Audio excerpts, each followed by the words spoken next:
The U.S. government declares a ban on the possession, sale, transport, and transfer of all non-approved firearms. A 30-day amnesty period is established for these firearms to be turned over to the local authority. At the end of this period, a number of irregular citizen groups and defiant individuals refuse to turn them over their own firearms to authority. Consider the following statement. I would fire upon U.S. citizens who refuse or resist confiscation of their firearms banned by the United States government.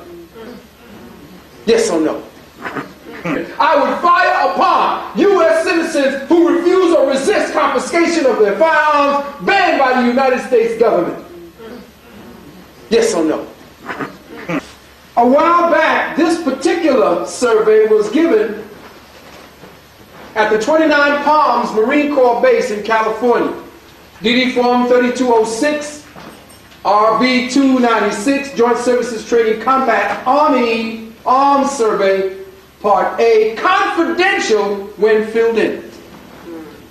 The U.S. government declares a ban on the possession, sale, transport, and transfer of all non-approved firearms. A 30-day amnesty period is established for these firearms to be turned over to the local authority. At the end of this period, a number of irregular citizen groups and defiant individuals refuse to turn them over their own firearms to authority. Consider the following statement. I would fire upon U.S. citizens who refuse or resist confiscation of their firearms banned by the United States government. Yes or no? A while back, this particular survey was given at the 29 Palms Marine Corps Base in California. DD Form 3206, RB 296, Joint Services Training Compact, Army Arms Survey, Part A, confidential when filled in. This questionnaire is to gather data concerning the attitudes of combat-trained personnel with regard to non-traditional missions. All responses are confidential and official. Write your answers directly in the form. In Part 2, place an X in the space provided for your response. Date, blah, blah, blah, bing. And let's go up here and just get an idea of what's going on. They ask you, where did you spend most of your childhood? How many months did you serve? Operation Desert Storm, Desert Shield. Highest level of education. See, bada bing, 12 bang, 16, more than 16. What? Attitude? How did it come right from you? What do you call it, your attitude? Do you feel that U.S. combat troops should be used within the U.S. and bordering countries for any of the following missions? Now, there is a law called Posse Comitatus. And that law states that no military, U.S. military, may be used upon U.S. citizens. You can't pull the U.S. military. How many people saw Siege? We spoke about Posse Comitatus, right? Strongly disagree, agree, strongly agree, no opinion. Should we be using personnel through drug enforcement, disaster relief, security at national events, environmental disaster cleanup, including toxic and nuclear, substitute teachers and school workers in public school, community assistance programs, landscaping, environmental cleanup, road repair, animal control, federal and state prison guards, and auxiliary police, national emergency police, international security force. Wait a minute, international security force? Which means they could bring anybody over here. They have them here already. That's right. They got the Russians already in Pennsylvania. That's right. They got the Japanese already in Florida. They got the Chinese in California. They're here already.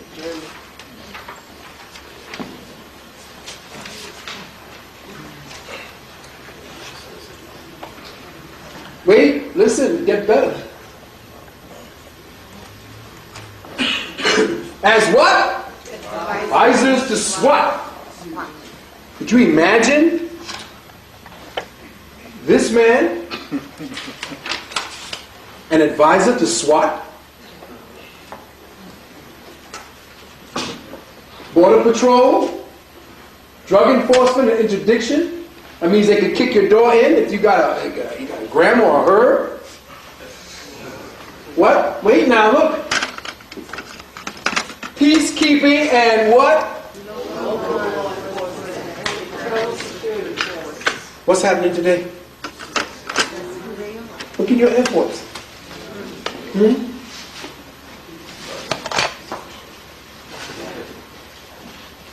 Do you feel that U.S. combat troops should be used in other countries under command of non-U.S. officers appointed by the where? UN? For drug enforcement, disaster relief, environmental relief, peacekeeping, including law enforcement and security, national building, police action. What did I tell you? Look carefully, brothers and sisters. Who was here at the last one when I told you that there is no such thing as us going to war anymore? Why can't we go to war? No. As a nation, why can't we go to war? Why can't we declare war? Say it again. Because we are bankrupt. So when this Bush was speaking about us going to war to end terrorism, the war on terrorism, the war, what he was doing was simply putting his stamp on the War Powers Act, because every time a president, quote unquote, declares war, he brings back into effect the War Powers Act that was started back in Lincoln's time, that was never taken off during Lincoln's time. So every president subsequent to that declares war on some bullshit entity. The war on drugs, the war on poverty, the war on AIDS.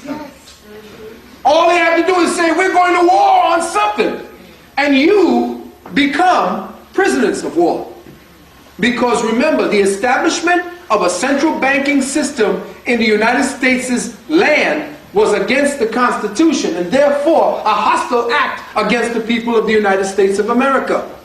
What they had to do was turn you, the people, into the enemy of the government. And that's what they do every time he pronounces war on something. And he reactivates the War Powers Act on you. He turns you into the enemy.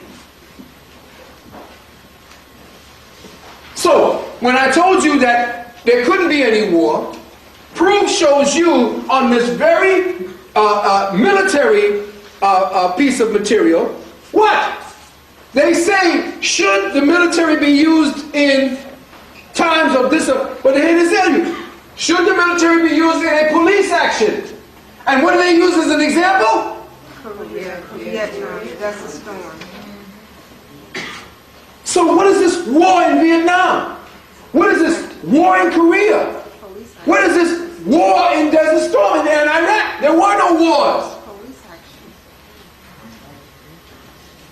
Thousands and thousands of your children died in a police action. That's like sending these motherfuckers over here from the precincts into someplace in the hood, and thousands of them ain't coming home.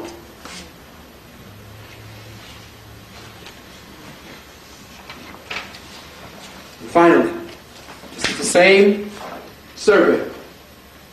Look at what they asked you to put down. Yes or no?